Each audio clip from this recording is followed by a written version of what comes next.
The lightweight carry-on bag felt impossibly heavy in Maya Rodriguez's arms. As she navigated the crowded airport terminal, her exhaustion weighing her down more than any luggage could.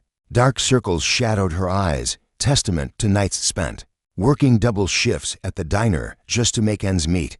3 years ago, a scholarship to nursing school had symbolized her path to a better future. Now, as she approached the gate for the cheapest red-eye flight she could afford, it represented her last desperate attempt to reach her dying grandmother in time to say goodbye.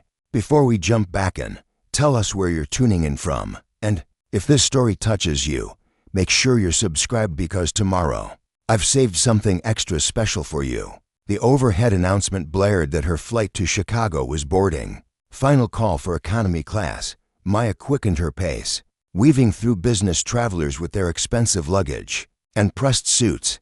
Her worn sneakers squeaked against the polished floor as she presented her crumpled boarding pass to the gate agent. Seat 32E, middle seat, all the way in the back, the agent said without looking up. They're about to close the doors. Maya mumbled her thanks and hurried down the jetway, the fluorescent lights highlighting the frayed edges of her jacket. On board, the flight attendant greeted her with a practiced smile that didn't quite reach her eyes, all the way to the back. "Sweetie, we need to get everyone seated quickly." The narrow aisle seemed endless as Maya navigated past first class and premium economy, where passengers were already enjoying pre-flight beverages, a stark contrast to her section, where people wrestled with insufficient overhead space and cramped seating. Her row came into view, a businessman already in the window seat, engrossed in his laptop, and an empty middle seat that would be her uncomfortable home for the next 3 hours. "Excuse me," she said softly. The man barely looked up, shifting his legs slightly to let her pass. Maya stowed her small bag under the seat in front. She couldn't afford the checked baggage fee, and settled in, immediately reaching for the safety card to distract herself from the anxiety bubbling in her chest. The final stragglers boarded, including a harried-looking woman with a baby who took the aisle seat beside Maya. "I'm so sorry," the woman whispered, bouncing a fussy infant on her shoulder. "He's been cranky all day, and I forgot his favorite pacifier at home." Dark circles under her eyes mirrored Maya's own, a silent solidarity between two exhausted women. "It's okay," Maya replied, offering a genuine smile. "Babies are babies. They can't help being upset sometimes." The flight attendants performed their safety demonstration as the plane taxied toward the runway. The baby, a chubby-cheeked boy about 6 months old, began to whimper, his little face scrunching up in what Maya recognized as the precursor to a full-blown crying jag. "Oh no, not already," the mother murmured, patting his back frantically. "We haven't even taken off," the businessman by the window sighed audibly, slipping on noise-canceling headphones with a pointed glance at the baby. Other passengers began turning in their seats, faces already arranged in expressions of annoyance. "May I?" Maya asked, holding out her arms. "I worked in the hospital nursery during my first year of nursing school." The mother hesitated only briefly before transferring her son. "His name is Ethan. I'm Jessica." "Maya," she replied, cradling Ethan against her chest. She began a gentle bouncing motion while humming softly, one hand supporting his head, the other making small circles on his back. The crying diminished slightly, though Ethan's face remained flushed with distress. "Poor little guy," Maya crooned. "Ear pressure bothering you already? Let's see if we can help with that." From her pocket, she produced a clean handkerchief, one of the few mementos from her grandmother that she always carried. With practiced movements, she rolled it into a makeshift pacifier. "This might help until we're in the air. The sucking motion will help with the pressure."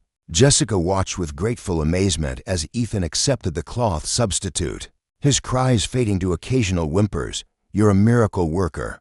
"Hardly." Maya laughed softly. "Just lots of practice. My younger siblings were colicky." As the plane accelerated down the runway, Maya continued her gentle bouncing, speaking in soothing tones directly to Ethan. "That's right, buddy. Big adventure today, huh? Flying through the clouds like a superhero." The businessman removed one earphone, stealing curious glances at the now quieting baby in Maya's arms. "Thank you so much," Jessica whispered as they reached cruising altitude. I was dreading this flight. My husband was supposed to come with us, but his mother had a fall yesterday, and he had to fly to Florida instead. I've never traveled alone. With the baby.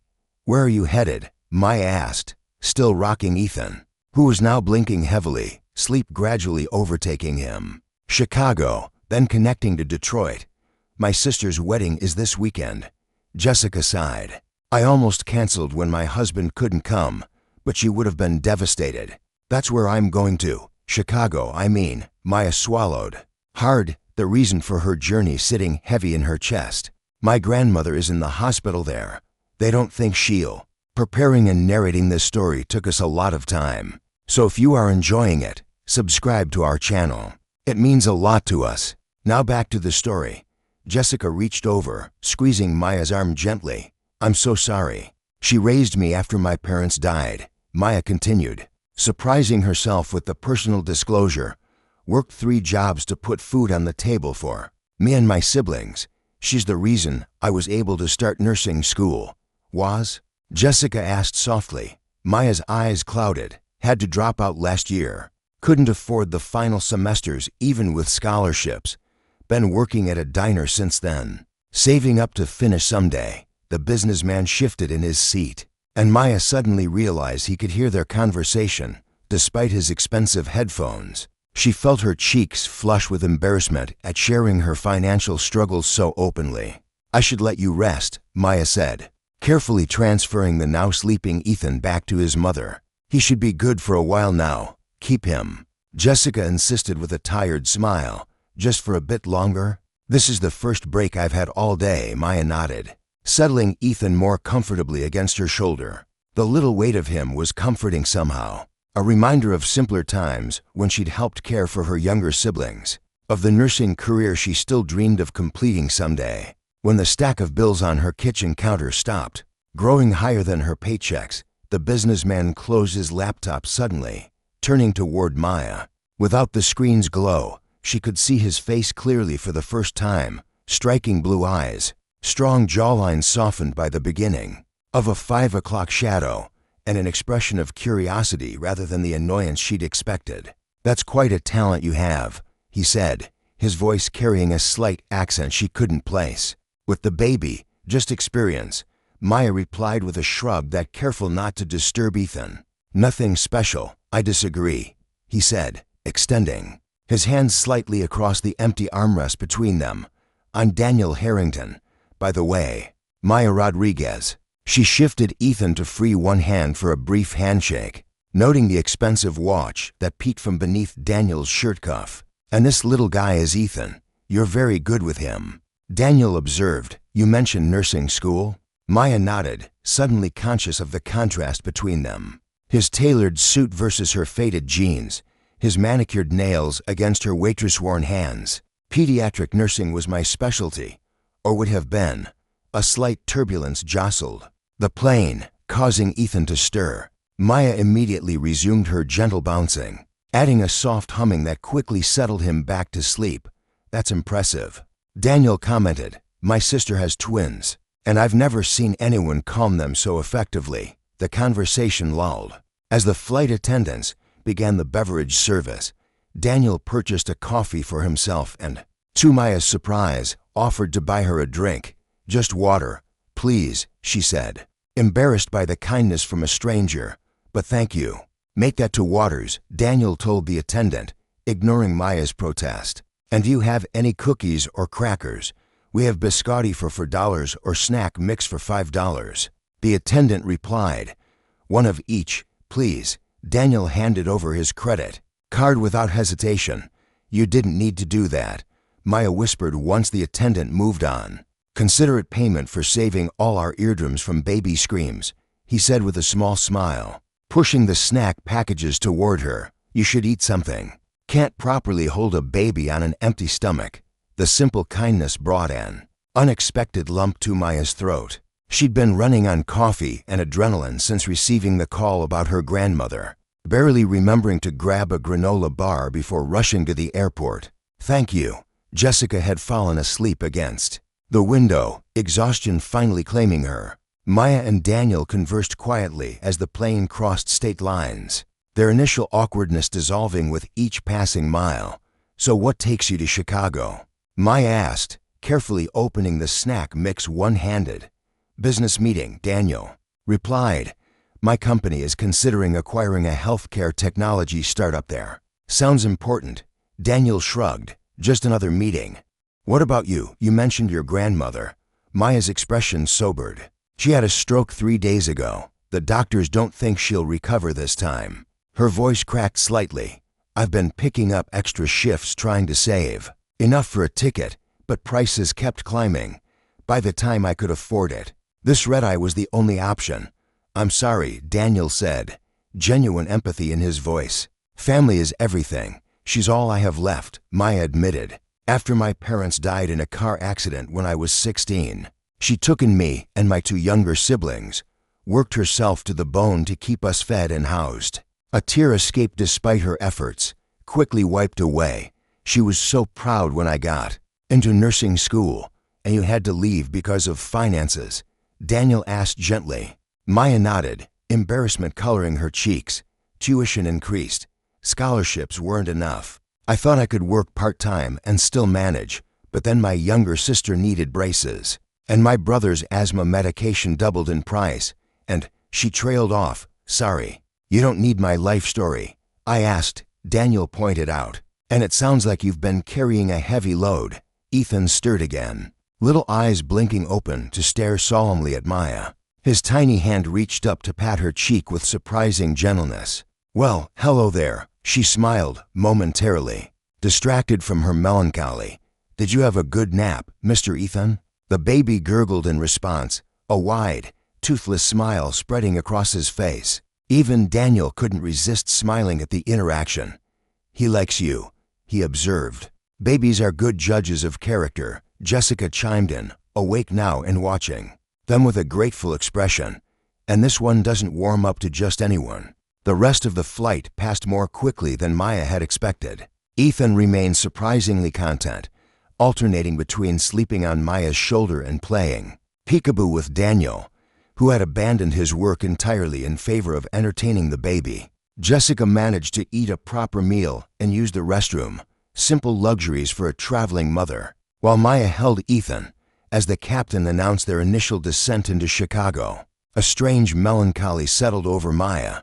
Soon she would be alone again, facing the sterile hospital corridors and the goodbye she'd been dreading. The brief connection with Jessica, Ethan, and even Daniel had been a welcome distraction from the heartache awaiting her. "What hospital is your grandmother in?"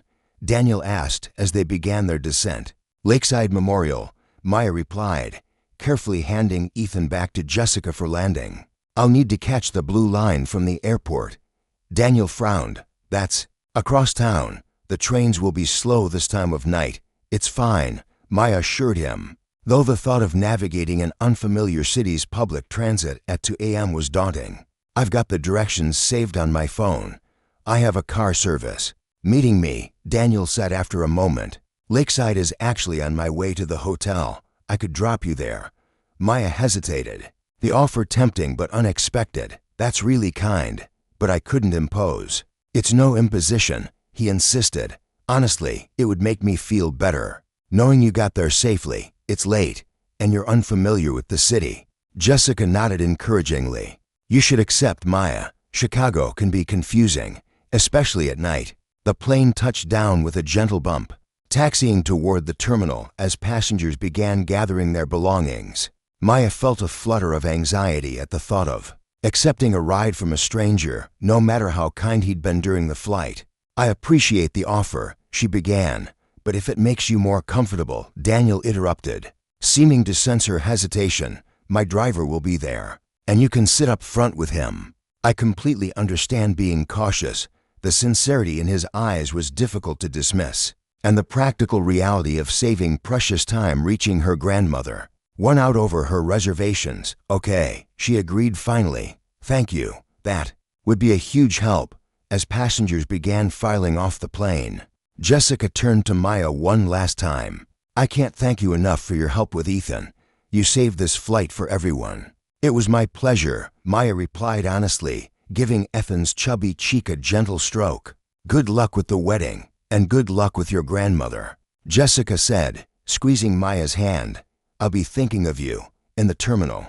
They parted ways, Jessica toward her connecting flight, and Maya following Daniel toward the ground transportation area. Self-consciousness returned as she walked beside him, acutely aware of her worn clothes and his obvious wealth.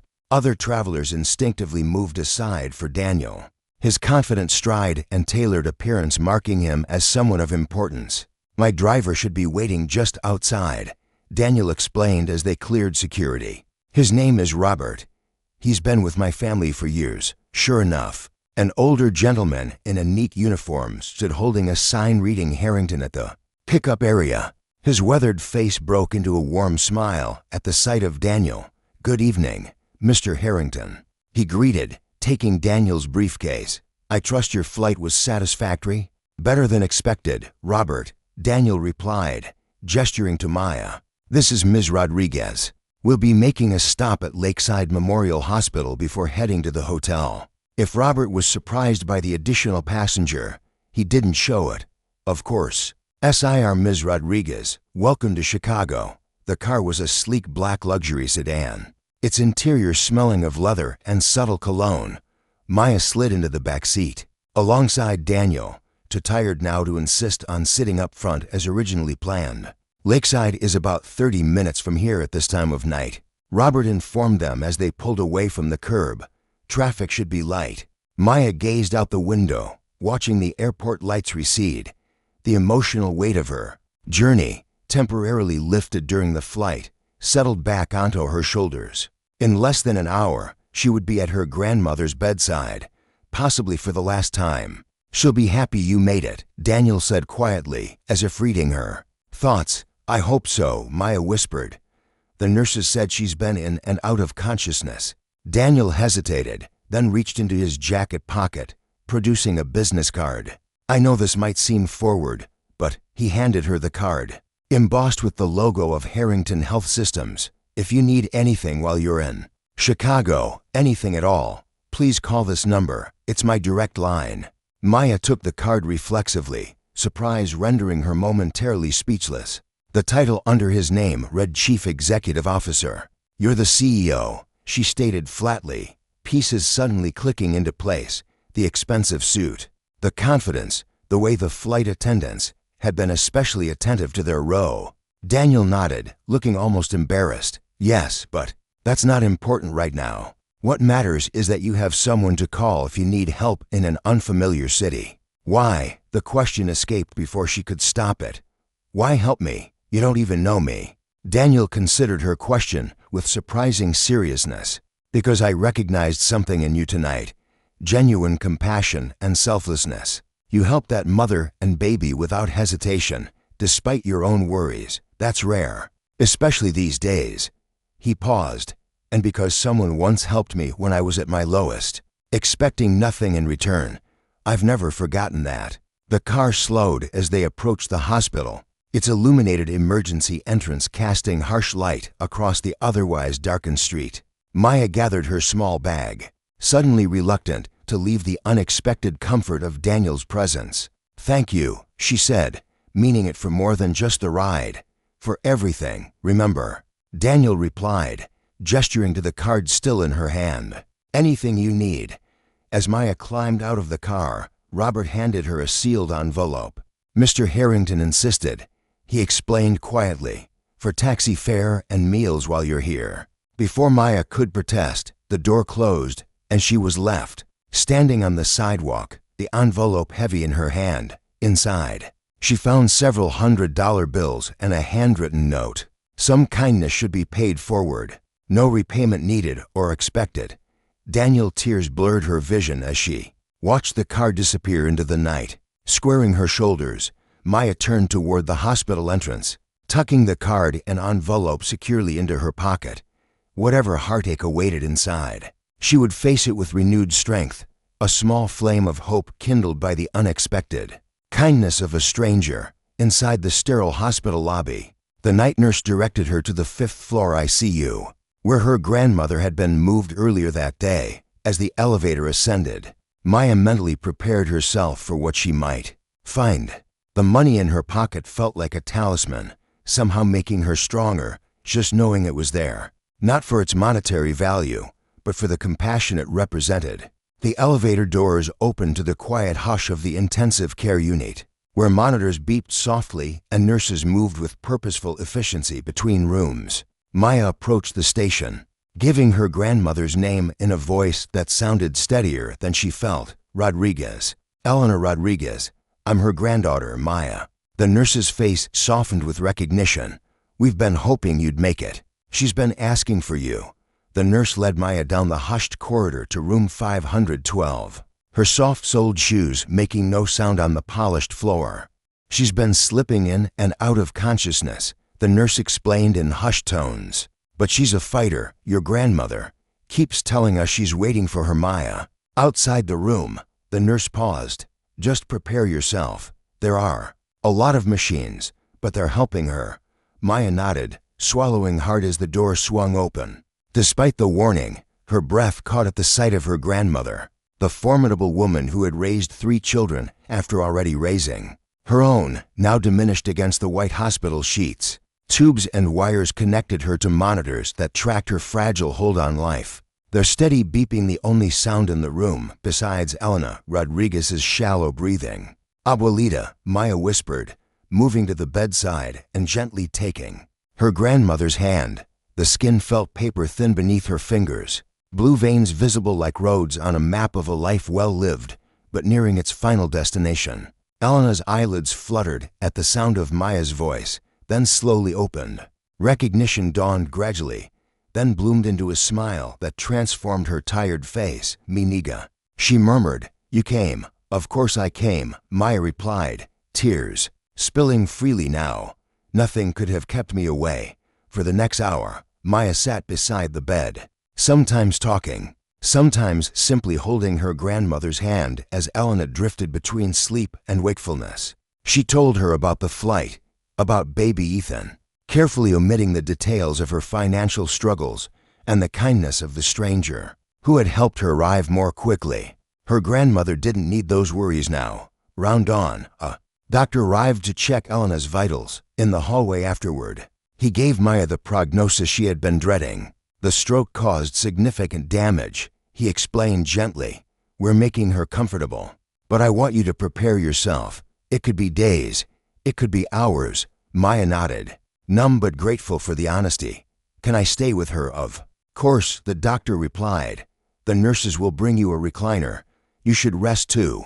The next 2 days passed in a blur of hospital routines. Maya left her grandmother's side only for brief necessary breaks, sleeping upright in the recliner the kind nurses had provided. She used some of Daniel's money to buy food from the cafeteria and fresh toiletries from the hospital gift shop, rationing the funds carefully. Uncertain how long she would need to stay, on the morning of the 3rd day, Maya woke to find her grandmother watching her with unusual clarity in her eyes. You should not have spent your savings to come here, Elena said, her voice stronger than it had been since Maya's arrival. Don't worry about that, Maya assured her, straightening in the uncomfortable chair and reaching for her grandmother's hand.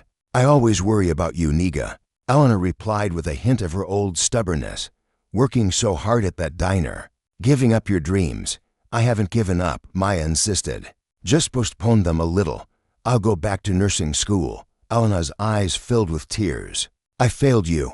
I couldn't help you finish. No, Maya said firmly, moving to sit on the edge of the bed. You never failed me. You gave me everything. A home, love, values. You taught me that helping others is the greatest purpose in life. A weak smile touched Elena's lips. You were always my nurturing one. Even as a little girl, bandaging your brother's scraped knees, feeding stray cats. They talked for hours that day, more than Elena had been able to since the stroke. She shared stories from her youth in Mexico, lessons she hoped Maya would remember, and her unending pride in the woman her granddaughter had become. By evening, though, exhaustion had crept back, and Elena's words came more slowly. Promise me, she whispered as twilight cast long shadows across the hospital room. Promise you will finish school, become the nurse you were meant to be. I promise, Maya replied. knowing it was a vow she had no clear path to fulfilling, but unable to deny her grandmother this comfort. Elena seemed satisfied, her eyes drifting closed. Your parents would be so proud of you. I am so proud.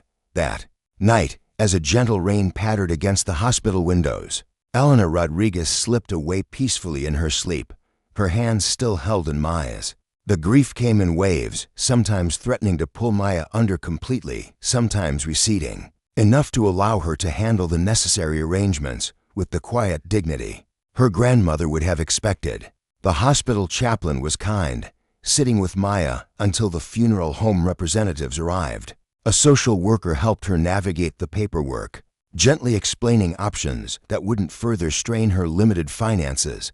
Maya was grateful for their compassion, but felt hollowed out, moving through the motions like a ghost in her own life. As dawn broke on what would be her 4th day in Chicago, Maya found herself alone in the hospital cafeteria, nursing a cooling cup of coffee, and facing the reality that she needed to book a return flight.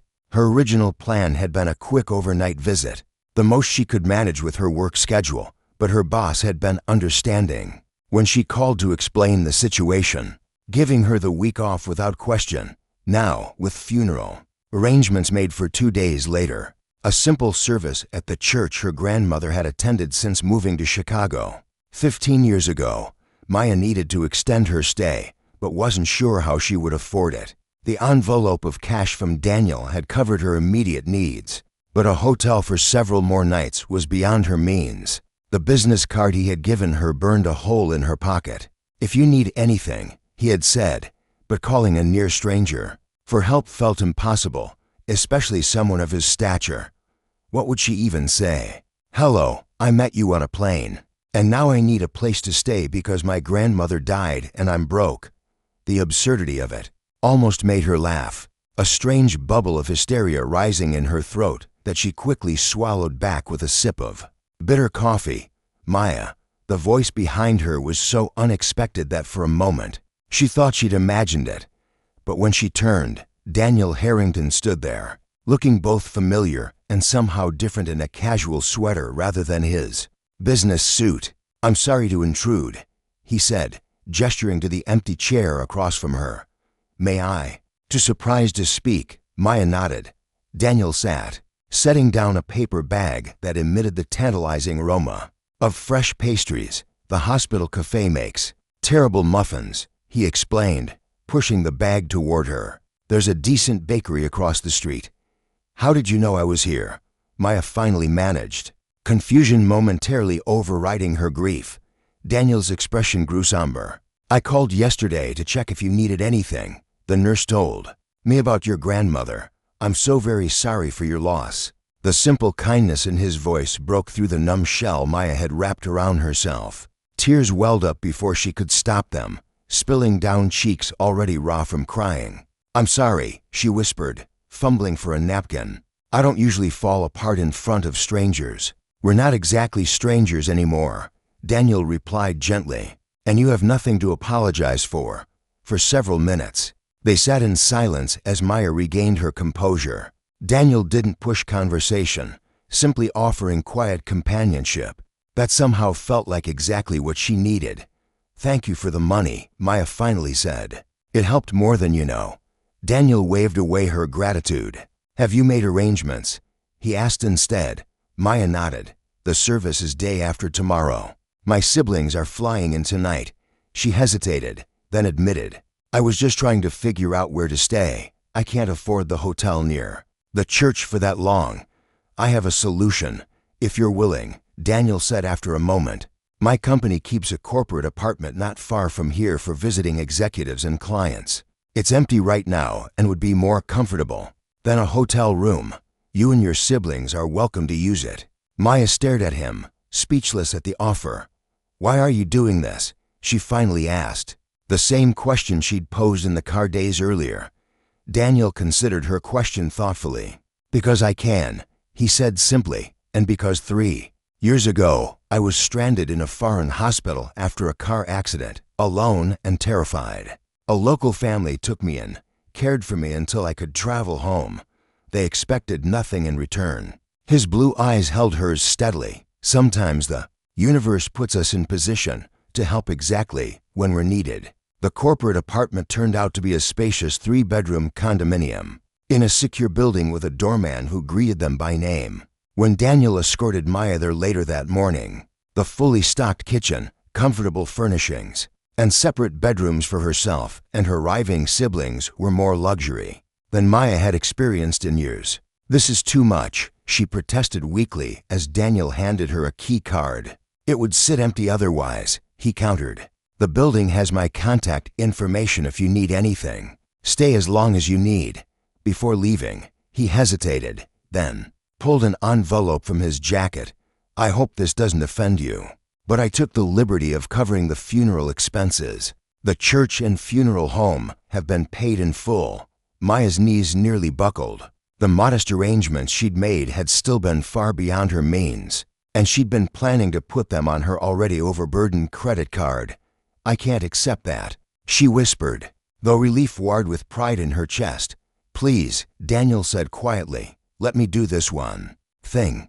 Not as charity, but as someone who understands loss." Something in his expression spoke of personal experience with grief. "Your grandmother raised an extraordinary woman who helped a stranger's child without hesitation. Consider it honoring. Her legacy." When put that way, Maya found she couldn't refuse.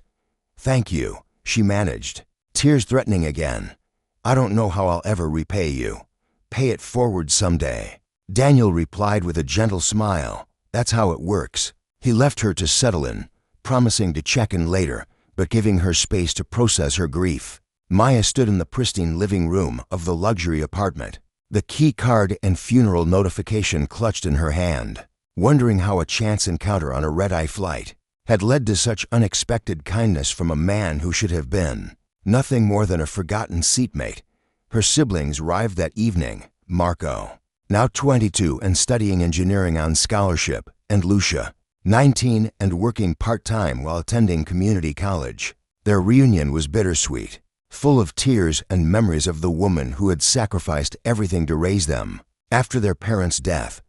"How did you afford all this?" Marco asked later, gesturing around the apartment as they sat sharing a pizza ordered from a nearby restaurant. Maya hesitated, then told them about Daniel, the baby on the plane, and the unexpected kindness that had followed. "He's the CEO of Harrington Health Systems," she concluded. "Apparently, they develop healthcare technology." Lucia's eyes widened. "Wait, the Harrington Health Systems? The company pioneering affordable medical devices for underserved communities? They're huge, Maya." Marco pulled out his phone, quickly searching for information. "Daniel Harrington," he read aloud, 35, "took over the company 5 years ago after his father's death and pivoted their focus to accessible healthcare solutions. Named one of Forbes 40 under 40 last year." He turned the screen to show a professional photograph of Daniel in a boardroom, looking every inch the powerful executive. It was jarring to reconcile this image with the man who had shared snacks with her on the plane and brought her bakery muffins in a hospital cafeteria. "Had he just helped you?" Lucia asked, incredulous. "No strings attached." "He said someone helped him once when he needed it," Maya explained, "and that he was paying it forward." The funeral service was small but beautiful, attended by Elena's church friends, former co-workers, and a few neighbors from her apartment building. Maya was touched by how many lives her grandmother had touched, even in a city where she'd spent only her later years. To her surprise, an elegant arrangement of white lilies and roses sat at the front of the church. The card simply signed a friend. Maya knew instinctively they were from Daniel. Though he hadn't attended the service, his absence was both a disappointment and a relief. She wasn't sure she could have maintained her composure if faced with his kindness in person during such a vulnerable moment. The day after the funeral, as Maya and her siblings began the difficult task of clearing out their grandmother's small apartment, a text message arrived from an unknown number. "Hope yesterday provided some peace. If you need anything, please don't hesitate to call."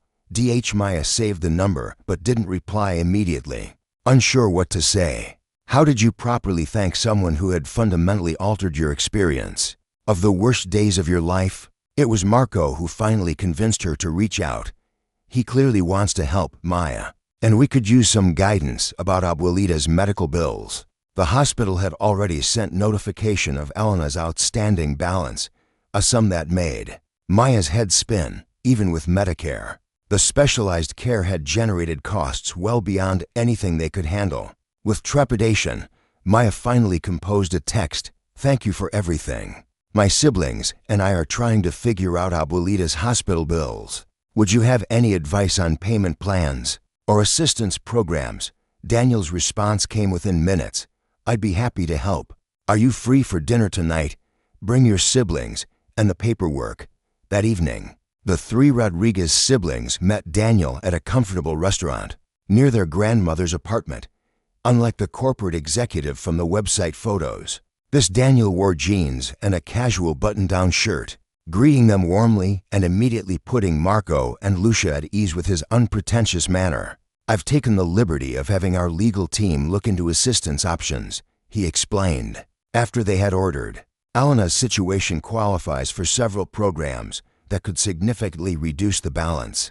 He spent the next hour patiently explaining the complicated landscape of medical billing, insurance appeals, and hardship programs, his expertise making the overwhelming situation suddenly manageable. By dessert, they had a clear plan of action that would resolve the hospital debt without bankrupting the siblings.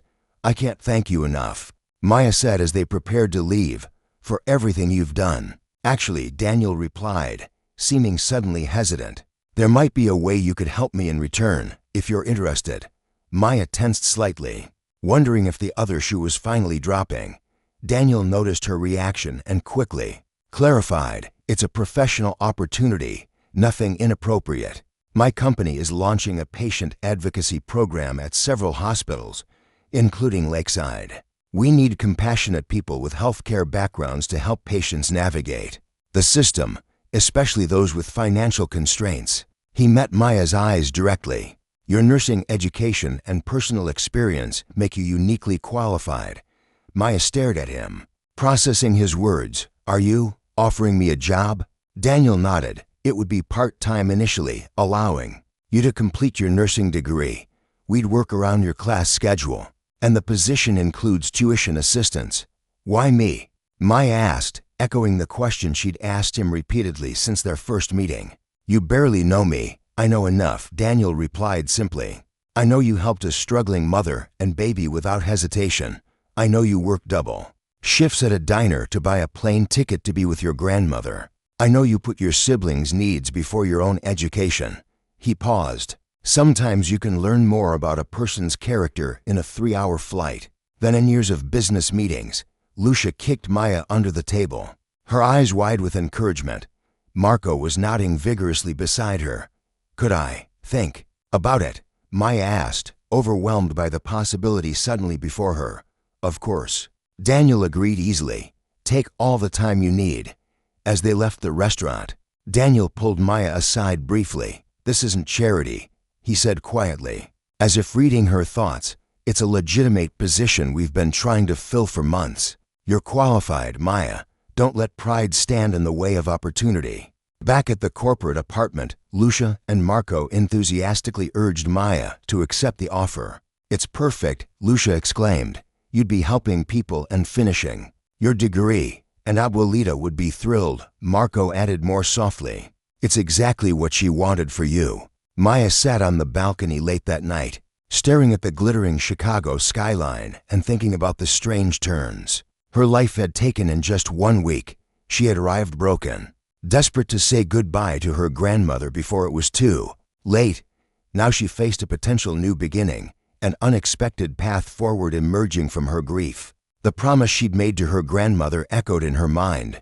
"Promise you will finish school, become the nurse you were meant to be." With trembling fingers, she typed a message to Daniel. "I'd like to learn more about the position. Thank you for believing in me." His response was immediate. "I'll have HR send details tomorrow." And Maya, "This is just the beginning of what you're capable of." Maya slept that night with a lightness she hadn't felt in years, as if some of the weight she'd been carrying had been lifted from her shoulders. For the first time since dropping out of nursing school, Her future held promise beyond the next shift at the diner, the next bill to juggle, the next sacrifice to make. The following morning, an email arrived from Harrington Health Systems with details of the patient advocate position. The salary was generous, the benefits comprehensive, and the tuition assistance would cover her remaining nursing school costs. It seemed too good to be true, but the contract attached was real, the opportunity tangible. When Maya called to accept, Daniel sounded genuinely pleased. "I was hoping you would," he admitted. "The program needs someone with your compassion and insight."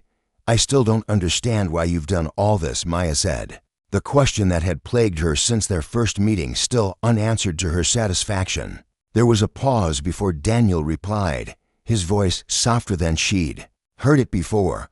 "Maybe someday I'll tell you the whole story. For now, let's just say I recognized something in you that reminded me of what really matters in this world." The next 2 weeks passed in a whirlwind of activity. Maya and her siblings finished clearing their grandmother's apartment, dividing the few precious mementos among them.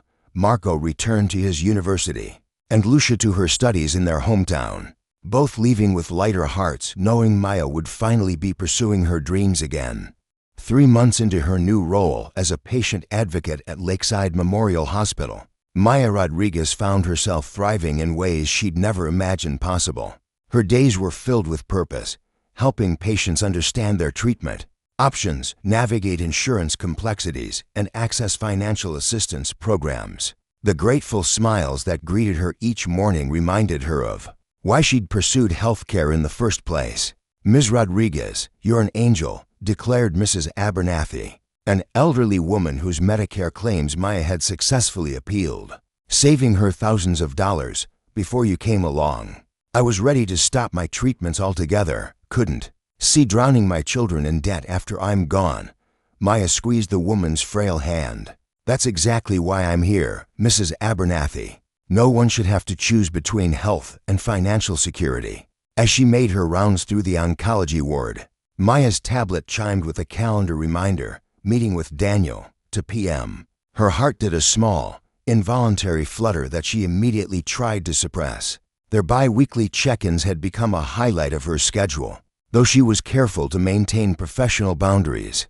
Daniel Harrington was her boss, after all, or more accurately, the CEO of the company that employed her. Since returning to nursing school part-time while working in the patient advocacy program, Maya had scarcely had time to breathe, let alone analyze the complex emotions that surfaced whenever Daniel was near. Their relationship had evolved into something that defied simple categorization. Not quite friendship, certainly not romance, but marked by a mutual respect and understanding that made their interactions both comfortable and exhilarating. "Heading to a meeting?" asked Dr. Patel, one of the oncologists who had become a strong supporter of the advocacy program. Maya nodded, gathering her files. "Quarterly program review with Mr. Harrington." Dr. Patel smiled knowingly. "Ah, your mysterious benefactor. The nurses have a pool going, you know." "A pool?" Maya asked, puzzled. "On when he'll finally ask you out." The doctor replied with a mischievous glint in her eye. "The chemistry between you two is obvious to everyone but yourselves, apparently." Heat rushed to Maya's cheeks. "It's not like that," she protested. We're just it's professional, if you say so," Dr. Patel said with obvious skepticism. "Just know that the entire staff is rooting for you. Your story gives us all hope." Maya hurried away, both embarrassed and unsettled by the doctor's comments. Was her admiration for Daniel that transparent? She'd worked hard to prove herself on her own merits, to show that his faith in her had been justified. The last thing she wanted was hospital gossip suggesting she was receiving special treatment because of personal connections. The Harrington Health System's offices occupied the top 3 floors of a sleek building adjacent to the hospital. Maya took the elevator to the executive level, still not entirely comfortable in these rarefied surroundings despite her frequent visits. The receptionist greeted her warmly, immediately waving her through to Daniel's office without the wait that most visitors endured. "He's expecting you," she said with a smile that seemed just a touch too knowing after Dr. Patel's revelation. Daniel's office was a study in understated elegance. Floor-to-ceiling windows with spectacular views of Lake Michigan, modern furniture in warm woods and leathers, and surprisingly personal touches like family photographs and books that revealed more about the man than his public persona suggested. He rose from behind his desk as she entered, his face lighting up with a smile that never failed to accelerate her pulse. "Maya, right on time as always," he greeted her, gesturing toward the comfortable seating area rather than the more formal conference table. "How are your classes going?" "Challenging but rewarding," she replied, settling into what had become her chair during these meetings. "I aced my pharmacology exam last week." "That doesn't surprise me in the least," Daniel said, pride evident in his voice. "Coffee, please." As he poured from the carafe his assistant had left, Maya took the opportunity to observe him unobtrusively. In the 3 months since their chance meeting on the plane, she'd learned much about Daniel Harrington, his fierce commitment to healthcare accessibility, his dry sense of humor, his genuine interest in others' well-being. What remained enigmatic was why he had taken such a personal interest in her success. "I've been reviewing the quarterly data from the advocacy program," Daniel said, handing her a steaming cup prepared exactly as she preferred. "The results are impressive, particularly at Lakeside." He pulled up charts on his tablet, showing remarkable improvements in patient satisfaction scores, reductions in billing complaints, and increased utilization of assistance programs. "Your ward has the highest metrics across all pilot locations." Maya felt a surge of pride. "The medical staff has been incredibly supportive. Once they saw how we could reduce their administrative burden while improving patient outcomes, they became our biggest champions." "That's certainly part of it," Daniel agreed. "But the feedback specifically mentions you by name, Maya. Your personal experience navigating the system gives you credibility with both patients and providers. That can't be taught." They spent the next hour discussing program expansion possibilities, with Daniel genuinely valuing her input on implementation strategies. This was what Maya appreciated most about their professional relationship. He never treated her as just an employee, but as a partner with valuable insights. As their meeting concluded, Daniel hesitated before saying, "There's something else I wanted to discuss with you." Maya tensed slightly, wondering if this was about the rumors Dr. Patel had mentioned. "Yes, the foundation board is hosting its annual fundraising gala next Friday," he explained. "As the face of our most successful patient advocacy initiative, your presence would be valuable. Would you consider attending?" Relief mingled with excitement as Maya processed the invitation. "A professional event, important, but not personal." "Of course," she agreed. "I'd be honored to represent the program." "Excellent." Daniel looked pleased but oddly nervous. "It's black tie, unfortunately. Those donor types expect a show. The company will cover any expenses for appropriate attire." "Of course." Maya bit her lip, thinking of her limited wardrobe that consisted primarily of scrubs, casual clothes, and one modest interview suit. "Thank you. That's very thoughtful. My assistant Vanessa will help with the arrangements." Daniel continued. "She has excellent taste." As if summoned by her name, a striking woman appeared in the doorway. "Sorry to interrupt," she said, though her expression suggested she wasn't sorry at all. "Your 3 o'clock is waiting, Daniel." "Already." He checked his watch with a frown. "We'll continue this discussion later, Maya." As Maya gathered her things, Vanessa gave her an appraising look. "So you're the miracle worker from the patient advocacy program. Daniel speaks very highly of you." Something in her tone made Maya's guard rise instinctively. "The program's success is a team effort," she replied diplomatically. "Of course it is," Vanessa said with a smile that didn't quite reach her eyes. "I understand you'll be attending the gala. Let's grab coffee this week to discuss logistics." Outside the building, Maya took a deep breath of crisp autumn air, trying to shake off the unsettled feeling Vanessa had left her with. The woman's scrutiny had felt less professional and more territorial. Was there something between her and Daniel? The thought brought an unexpected pang that Maya quickly suppressed. The coffee meeting with Vanessa 2 days later did nothing to ease Maya's discomfort. The executive assistant was polite, but cool as she outlined the gala details in the upscale cafe near the Harrington offices.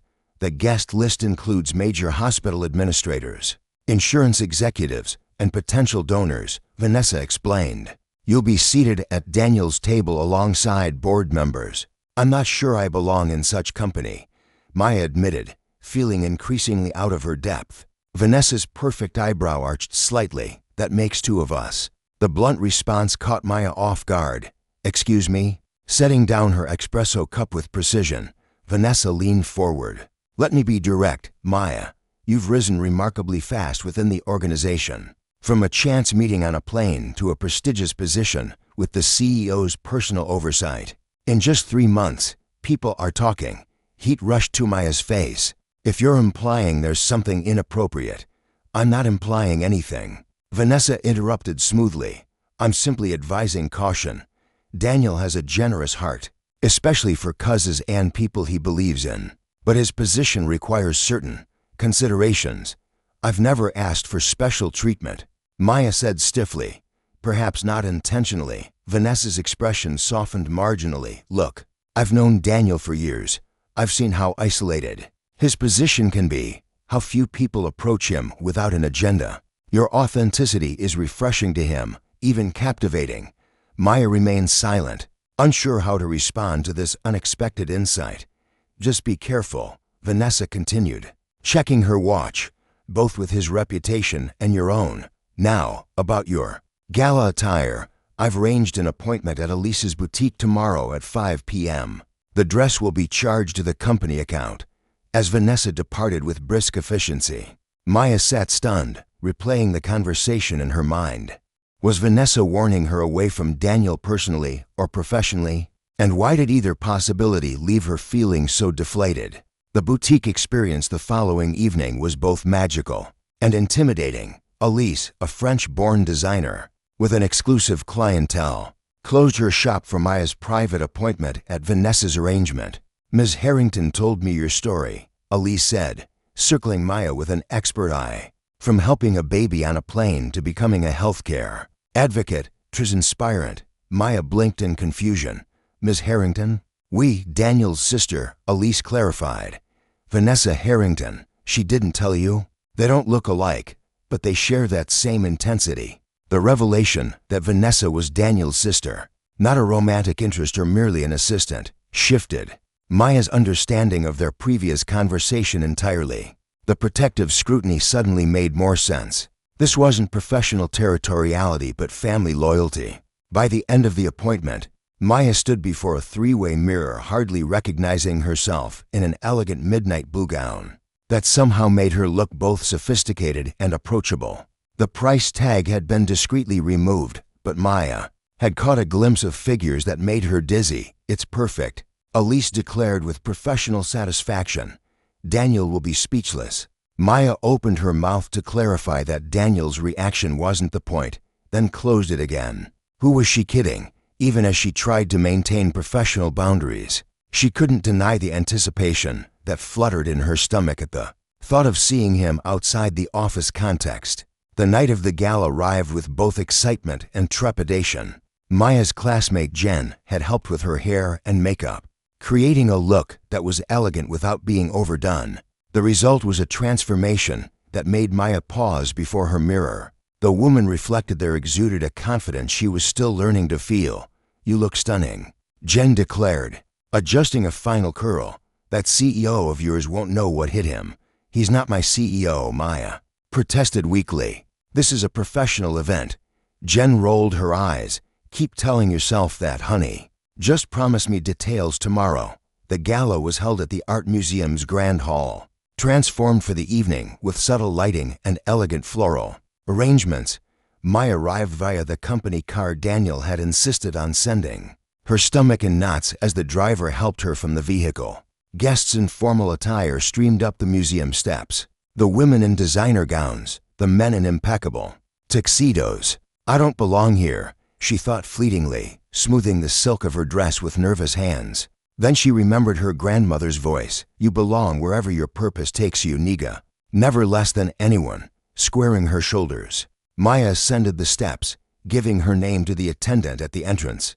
She was immediately approached by a photographer, then guided toward a reception area where servers circulated with champagne flutes. Maya Daniel's voice cut through the sophisticated murmur of the crowd. He moved toward her with purpose, handsome in a perfectly tailored tuxedo, his eyes widening appreciatively as he took in her appearance. "You look absolutely beautiful." "Thank you," she replied, fighting a blush. "This is quite an event. Necessary evil," he confided with a slight grimace. Rich people need excessive glamour before opening their checkbooks for healthcare initiatives. "Come, there are people you should meet." What followed was a whirlwind of introductions. Hospital directors, foundation board members, philanthropists, whose annual donations exceeded Maya's lifetime earnings. To her surprise, many already knew of her work in the patient advocacy program, greeting her with genuine interest rather than the polite dismissal she had feared. "Your program saved my brother's life," confided the wife of a prominent donor, squeezing Maya's hand emotionally. The hospital was ready to discharge him because his insurance denied further coverage. "Your advocate found him alternative funding. That covered his final treatments. He's in remission now." Similar stories emerged throughout the evening, each one reinforcing that the work Maya found so fulfilling was truly making a difference in people's lives. Daniel stayed close, his hand occasionally resting lightly on the small of her back as he guided her through the crowd, a gesture that felt both protective and possessive. During dinner, seated between Daniel and an elderly board member named Dr. Winters, Maya found herself increasingly aware of Daniel's proximity. The brush of his arm against hers as he reached for his water glass, the warmth of his smile when their eyes met, the attentiveness with which he listened when she spoke. "Young lady," Dr. Winters said as dessert was served, "Daniel tells me you're completing your nursing degree while pioneering our advocacy program. That's remarkably ambitious." "I made a promise to my grandmother," Maya explained, "and Mr. Harrington made it possible to keep that promise. Daniel has always had an eye for exceptional talent," Dr. Winters observed with a knowing glance between them, "though I suspect there's more than professional admiration at work here." Before either could respond to this pointed comment, the evening's formal program began, acknowledgments of major donors, presentations on foundation initiatives, and finally, an introduction of Daniel as the keynote speaker. He approached the podium with the confidence of someone accustomed to public speaking, yet there was a tension in his shoulders that only someone watching closely would notice. Maya found herself holding her breath as he began to address the assembled guests. 3 years ago, Daniel started, his voice resonating through the hall. "I was traveling in rural Guatemala, investigating potential locations for our medical technology distribution program. Late one night, our vehicle was struck by a truck whose driver had fallen asleep. I woke in a small clinic with serious injuries, no identification, and limited Spanish." A murmur rippled through the audience. This was not the standard fundraising speech they had expected. "For 3 days, I received exceptional care from people who had no idea who I was or if I could pay," Daniel continued. "They used limited resources with extraordinary creativity and compassion. When I asked why they would help a stranger so completely, the nurse who had barely left my side simply said, 'Today you need help. Tomorrow, someone else will.' That's how humanity works." His eyes found Maya's across the room, holding her gaze as he continued. "That experience fundamentally changed my understanding of healthcare. I realized that technology alone couldn't solve our broken system. We needed human bridges, people who could navigate between vulnerable patients and complex institutions, with both expertise and empathy." The crowd was silent now, captivated by the personal story from a man many knew only for his business acumen. "Earlier this year, I encountered that same spirit of unconditional compassion on a late-night flight," Daniel said, a smile warming his features. "A young woman, exhausted from working double shifts, traveling to say goodbye to her dying grandmother, still found the energy to help a struggling mother with a fussy baby. She expected nothing in return. She had no idea who I was. She simply saw a need and responded with kindness." Maya felt heat rising to her face as several nearby guests turned to look at her, making the connection. "That woman now leads our most successful patient advocacy program." Daniel continued proudly, her natural empathy, combined with her healthcare training and personal experience navigating the system, has created a model we're now implementing across 27 hospitals nationwide. Applause rippled through the hall, growing as Daniel gestured toward Maya. Please join me in recognizing Maya Rodriguez, whose compassion is changing healthcare one patient at a time. The spotlight found her, temporarily blinding Maya as the audience rose in a standing ovation. Overwhelmed, she managed a small wave, grateful when the attention shifted back to Daniel as he continued outlining the foundation's initiatives. When the formal program concluded and guests began mingling again, Vanessa appeared at Maya's side. Well, that wasn't subtle, she remarked dryly. I had no idea he would mention me, Maya said. Still shaken by the public recognition, Vanessa studied her thoughtfully. My brother isn't known for public displays of emotion. You've affected him more deeply than you realize. Before Maya could process this observation, they were joined by an elegant older woman whose regal bearing commanded immediate attention. So you're the young lady who has my son so captivated, she said, appraising Maya with shrewd eyes that matched Daniel's exactly. I'm Elizabeth Harrington. It's an honor to meet you, Mrs. Harrington, Maya replied, suddenly conscious of her posture under this maternal scrutiny. Daniel tells me you're quite remarkable, Elizabeth continued, though he failed to mention quite how lovely you are. Mother, Vanessa warned. Don't embarrass her. Elizabeth waved away her daughter's concern. Nonsense. I'm simply getting acquainted with the woman who's clearly stolen my son's heart. Whether either of them has admitted it yet, Maya felt her face flush deeply. Mrs. Harrington, I think there's been a misunderstanding. Your son and I have a professional relationship, my dear, Elizabeth interrupted gently. I've known my son for 35 years. I've never seen him look at anyone the way he looks at you. As if summoned by discussion of him, Daniel appeared at Maya's side, champagne flutes in hand. Mother, I see you've met Maya, he said, a warning note in his voice as he handed Maya a glass. Indeed, Elizabeth replied with an innocent smile that fooled no one. We were just getting acquainted. Whatever she's told you, it's probably an exaggeration, Daniel said to Maya with fond exasperation. Actually, we were discussing how transparent your feelings are, his mother replied blithely. Even your father noticed, and he's generally oblivious to such matters. Daniel's expression shifted to alarm. Mother, please, oh look, the Whitmores are leaving without saying goodbye. Elizabeth interrupted, suddenly all social grace. I must catch them. Lovely meeting you, Maya. I'm sure we'll be seeing much more of each other. As she glided away, Vanessa following with a sympathetic glance back at them. Daniel closed his eyes briefly.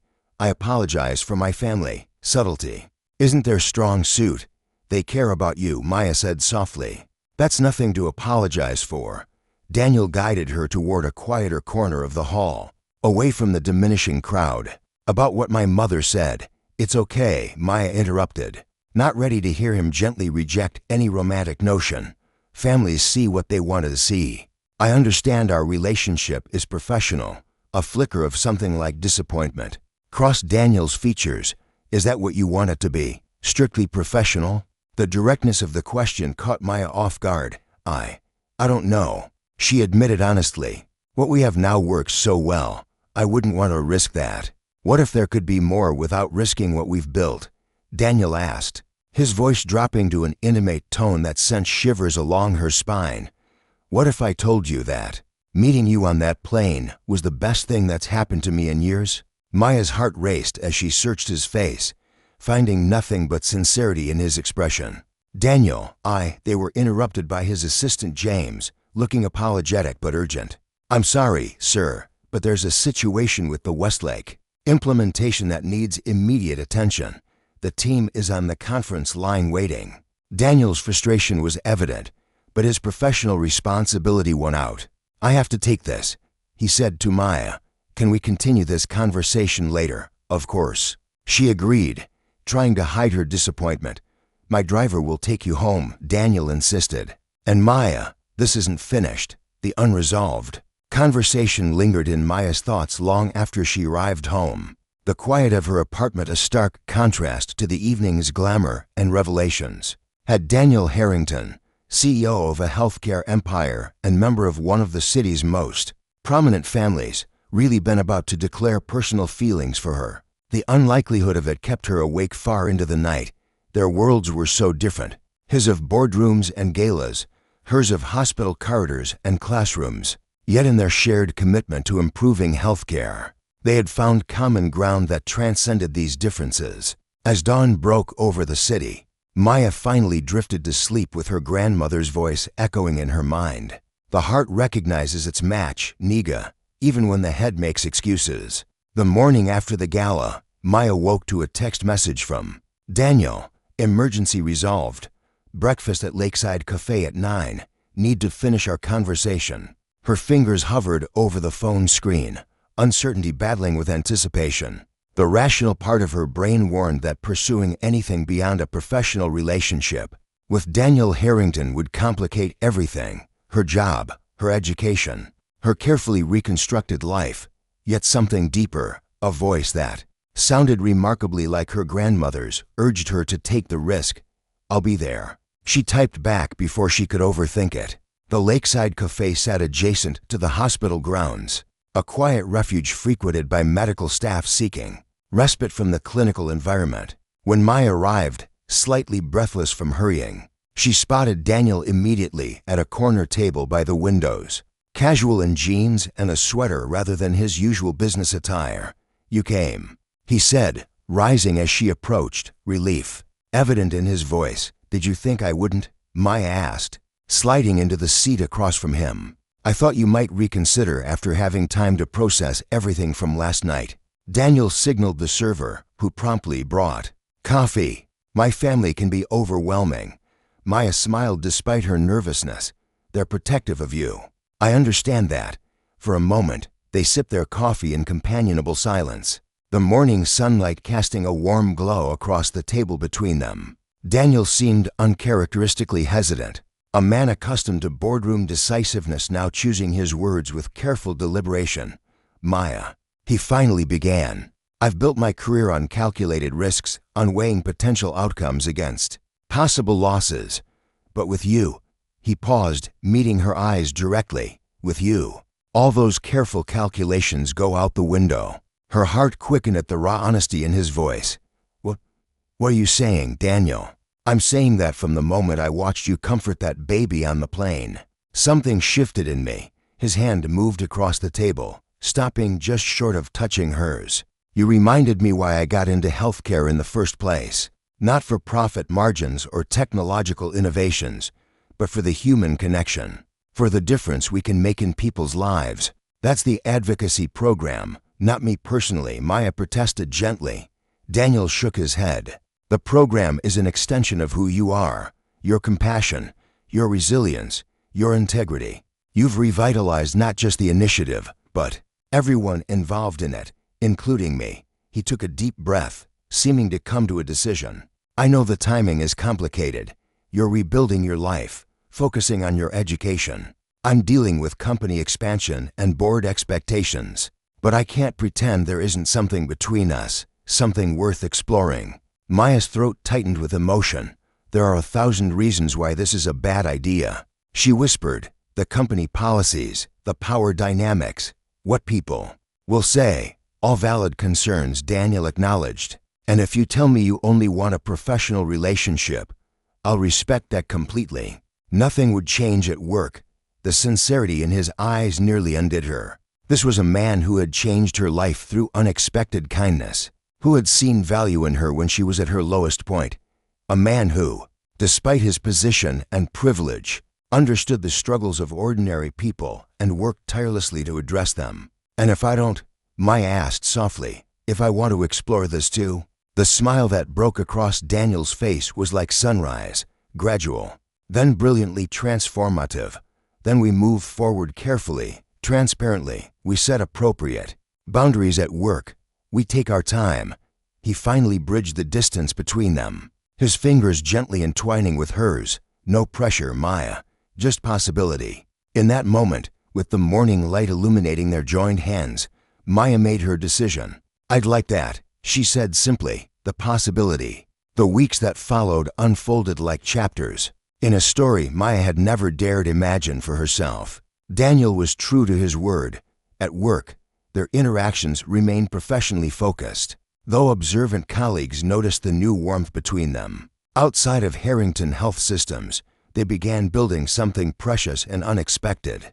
Their first official date was a symphony performance followed by a quiet dinner, where they talked until the restaurant staff began stacking chairs around them. Their second was a Saturday spent volunteering at a community health clinic, working side by side to provide care for underserved populations. By their third date, a cooking class where Daniel revealed a surprising talent for pastry, Maya found herself irrevocably falling for the man behind the executive title. "You're different than I expected," she admitted as they walked along the lakeshore one evening, the city lights reflecting off the water. "Different good or different bad?" Daniel asked, his hand warm around hers despite the autumn chill. "Different wonderful," Maya clarified. "When I first realized who you were on that plane, I assumed you'd be like other executives I've encountered, distant, focused only on bottom lines, using philanthropy as a tax write-off." Daniel chuckled. "And instead, you genuinely care about your patients, your employees, making healthcare work for everyone." She stopped walking to face him fully. "You see people, Daniel, really see them. I see you," he said softly, his hand coming up to cup her cheek.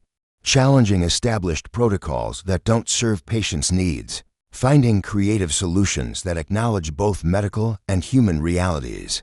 His belief in her capabilities continued to strengthen Maya's confidence. With each successful intervention for a struggling patient, each academic achievement, she felt herself growing into the person her grandmother had always seen in her. Not everyone viewed their relationship favorably, of course. Office gossip was inevitable, with some suggesting Maya's rapid professional rise was due to her personal connection with the CEO, rather than her own merit.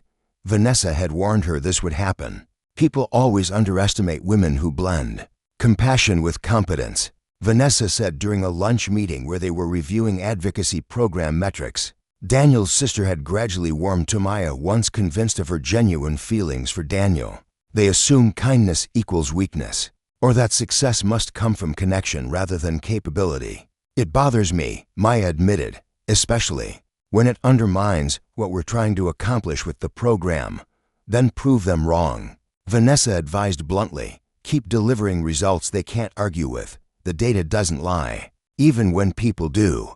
Maya took this counsel to heart, documenting every success, quantifying outcomes, and building an irrefutable case for the advocacy program's effectiveness. When the quarterly board meeting arrived in December, she presented findings that showed significant improvements across all metrics: patient satisfaction, billing resolution rates, treatment adherence, and even hospital profit margins.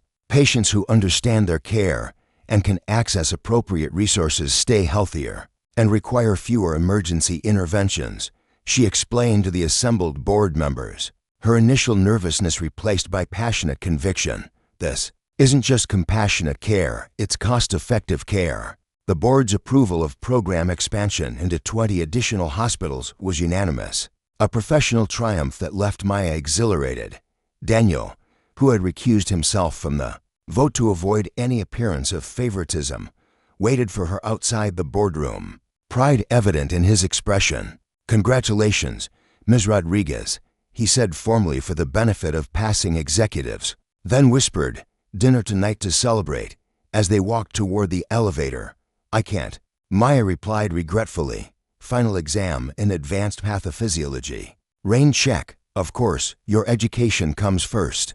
He squeezed her hand quickly before the elevator arrived. "Knock him dead, nurse." His unwavering support of her academic pursuits was yet another reason. Maya found herself falling deeper in love with Daniel Harrington. Unlike her ex-boyfriend, Ryan, who had resented her nursing school commitments and made her feel guilty for studying instead of attending his social functions, Daniel understood that her career goals were central to who she was.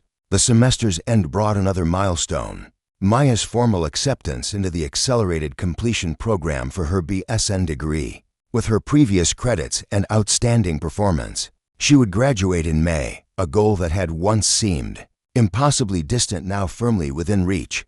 "We need to celebrate properly," Daniel insisted when she called with the news, both your exam results and the program approval.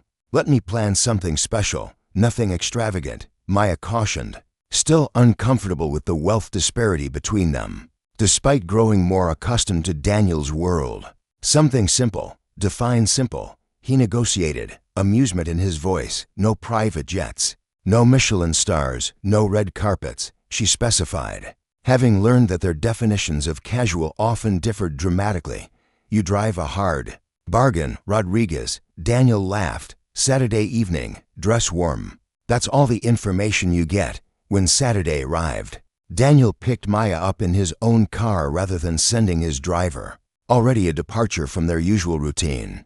He had traded his typical business attire for jeans, a comfortable sweater, and a warm jacket. No hints about where we're going, Maya asked as they drove north out of the city. Patience. Daniel replied mysteriously, though his barely contained excitement suggested something significant awaited.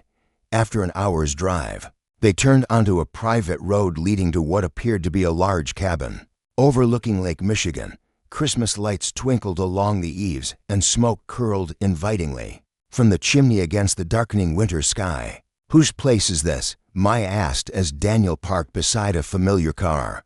Wait, is that Lucia's car? Before Daniel could answer, the cabin door flew open, spilling golden light onto the snowy path. Lucia stood in the doorway, alongside Maya's brother Marco and several other figures Maya couldn't immediately identify in the gathering dusk. Surprise, they called in unison as Maya approached, confusion giving way to astonishment as she recognized not only her siblings, but also her former nursing school roommate Jen, her favorite professor Dr. Bennett, and even Mrs. Jenkins, her elderly neighbor, who had been like a surrogate grandmother since Elena's passing. What is this? Maya asked Daniel, tears already forming as she took in the gathering of people from different chapters of her life. Your celebration, he explained softly. Everyone who has supported your journey, together to honor how far you've come. Inside, the rustic but luxurious cabin had been transformed with simple decorations celebrating both the holiday season and Maya's achievements.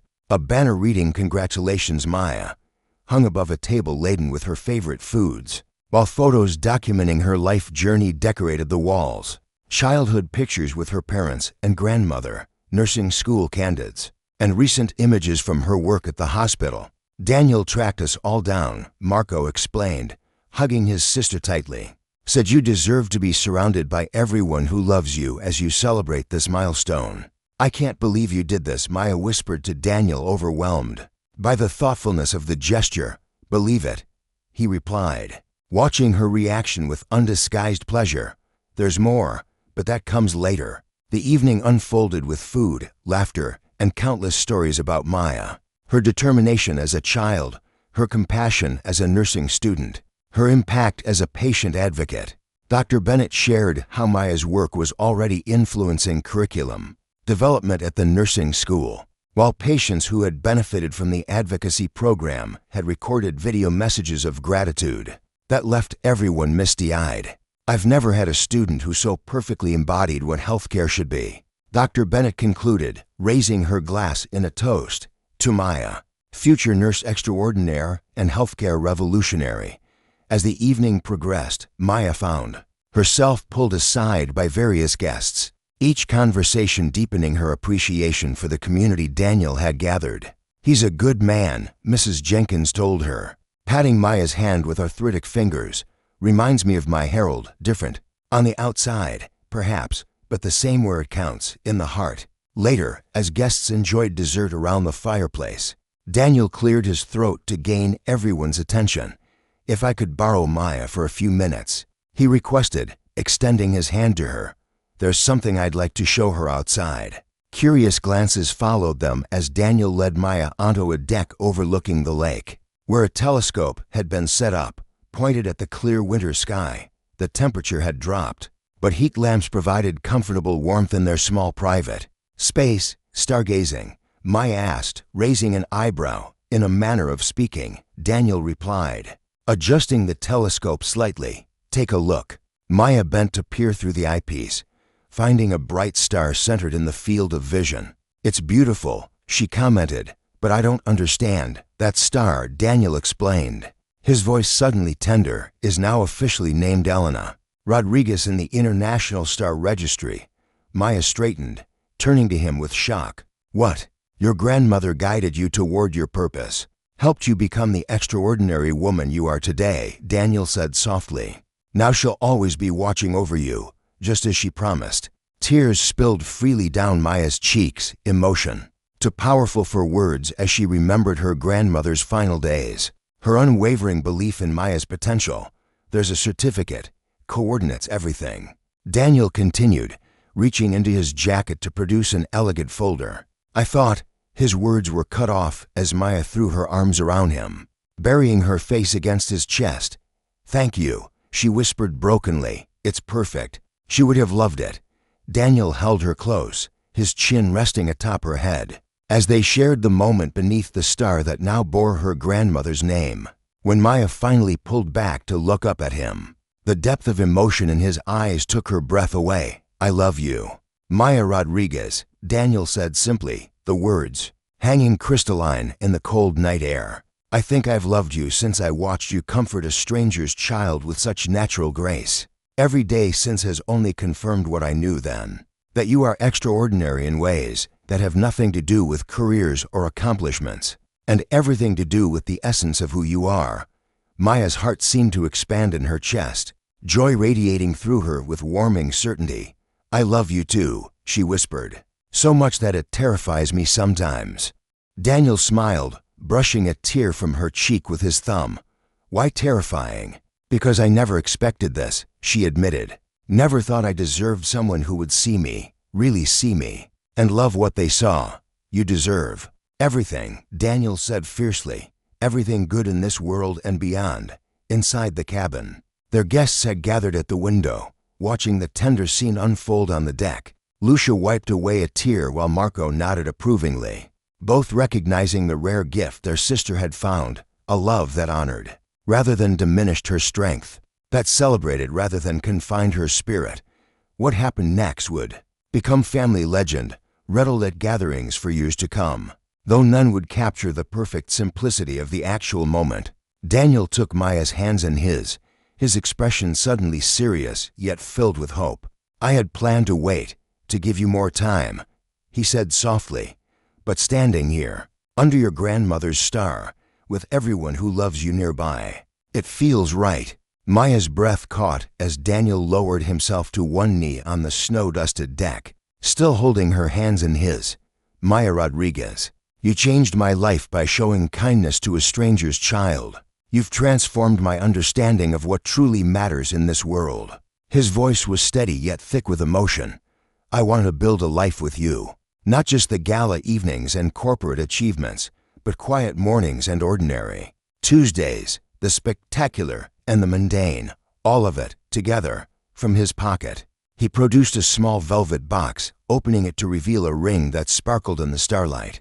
Not ostentatiously large, but exquisitely designed, with a center diamond surrounded by smaller stones that formed a constellation pattern. "I had it made to match Elena's star," Daniel explained, seeing Maya's recognition of the design. "So you'd always carry a piece of her with you."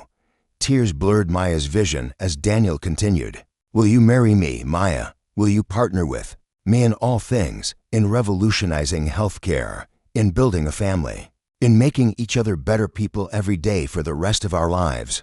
For a moment, Maya was transported back to that red-eye flight, exhausted and grief-stricken, a struggling young woman with fading dreams and diminishing hope.